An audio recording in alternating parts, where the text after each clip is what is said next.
14 বছরের মেয়েটা, 16 বছরের মেয়েটা 8-7 কাপড় পরে, টাইট কাপড় পরে আধা ঘন্টা 1 ঘন্টা ধরে সাইজা গুইজা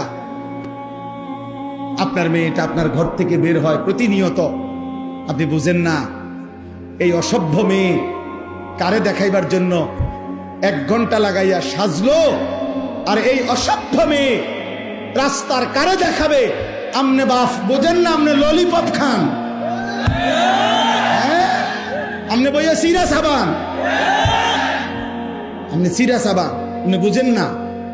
আমনের বেডি 1 ঘন্টা লাগাইয়া সাইজা, টাকা আমনের, কাপড় আমনের, মেকআপ আমনের, পাউডার আমনের, ফেয়ার এন্ড লাভলি আমনের, টাকা সব আমনের, রংসায় অটো ড্রাইভার, রংসায় সিএনজি ড্রাইভার, রংসায় রাস্তায় খাড়াইয়া মুতে এমন অসভ্য বখাটে দুশ্চরিত্র যুবক আপনার বেটিরে দেখে আর টিটকারি মারে। এ মুসলমান, এত বড় বেগায়রত আত্মমর্যাদাহীন কেমনে হইবি বাপ বেটা?